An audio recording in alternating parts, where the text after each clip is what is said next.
Today we're going to be talking about congruence, okay? So, congruent, what is the definition? So, two figures in the plane are congruent if a sequence of rigid motions can be found that makes two figures coincide. The word coincide simply means lie exactly on top of each other.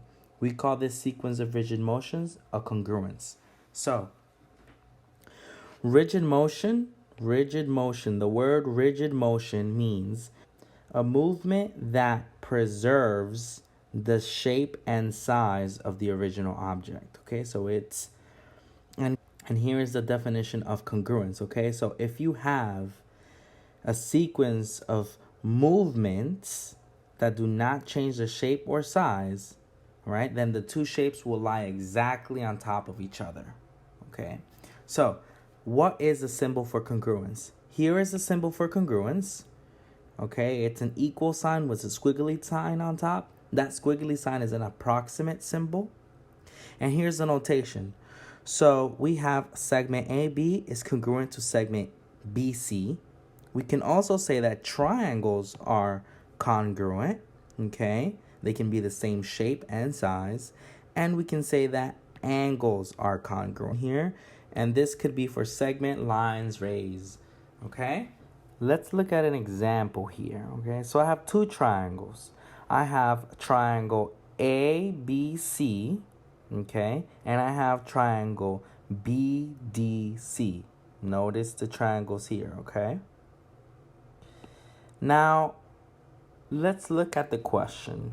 In the following diagram, triangle ABC is congruent to triangle DBC.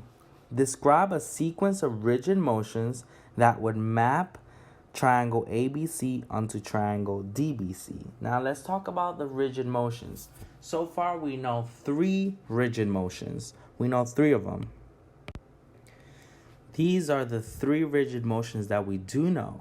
And so these three are rigid motions and they satisfy the definition because they do not change the shape or size of an image. So let's look at this diagram and see what was the rigid motion that occurred.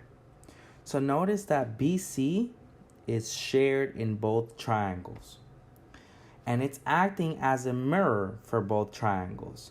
So notice that point A here, vertex A, if I flip it, right, it would land on D. B would stay where it is and C would stay where it is because they both are on the mirror and those cannot move anywhere. Now notice that if I am flipping, what kind of rigid motion am I using? Yes, I'm using a reflection, okay? So in this case, I'd have reflection over segment BC. Notice that in this case, I'm calling it segment BC and I use the line on top because I am not referring to the distance of BC. I'm only referring to the segment. And note that A maps to B, A maps to D, like we said, B maps to B, and C maps to C. And that is only because these points here are fixed and therefore they have to stay in the same position. Let's look at another example. In this example, we see we have to describe a sequence of transformations that would map triangle ABC onto triangle DEF. Explain why this shows that triangles are congruent. So I must take this triangle here, and map it onto that triangle. That's what I need to do here. So let's see what happened. Where does C need to map? Okay, notice where C needs to map. Well, this is actually simpler than you think. Notice the letters here in the names of the triangles. A has to map where D is. They are in the same position, so they have to coincide. A needs to map to where D is because they're the first letter. B needs to map where E is, and where do you think C maps to? Exactly, where F is. So let's do that mapping. Okay, so first let's see. Notice that A is on this side okay, and where D is. If this is true, then that means that there needs to exist a line of reflection because we need to flip triangle ABC. So our line of reflection here is going to be given by this red line here that I've marked as x equals -1, okay? Vertical lines are given by x equals, and horizontal lines are given by y equals, okay? So all of the points here are -1 on the red line. So this line is going to be x equals -1. That is my line of reflection. Now I just need to count how many points are there from B to E, okay? And if you count them, they're going to be 8 points. Half of that is going to be 4, and so that's where I draw my red line here, okay?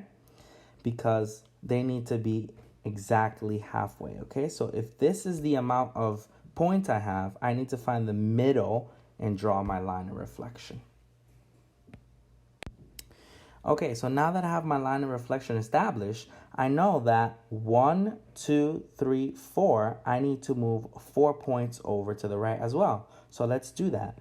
1, 2, 3, 4. So B is here so far, and it needs to go up to E. How many points do I need to go up? Well, I need to go up 1, 2, 3, 4, 5, 6 points, okay? Now, so far the rule is reflect over x equals 1, and then I need to move up 6 units, okay? 6 units.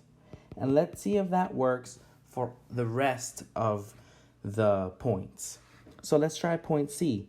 So point C, we need to move over 1, 2, 3. So let's see. 1, 2, 3. And let's see if I need to go up 6. 1, 2, 3, 4, 5, 6. Hey, it does work. Okay? And I know it will work for A as well, and you can try this. So let's put this together, okay? So first reflect over x equals -1, and then followed by a translation 6 units up. This will explain how these two shapes are congruent, okay? Explain why this shows that the triangles are congruent, okay? Here is the brief explanation. After the transformation that we've described above, triangle ABC will coincide with triangle DEF. Remember what the definition of coincide means? Land right on top of each other. Okay, so after this transformation, the two triangles will lie on top of each other.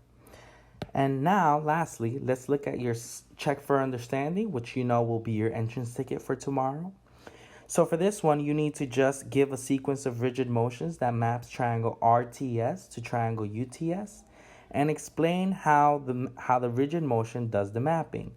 So explaining it just the way we explained it here, that's all I'm looking for, okay?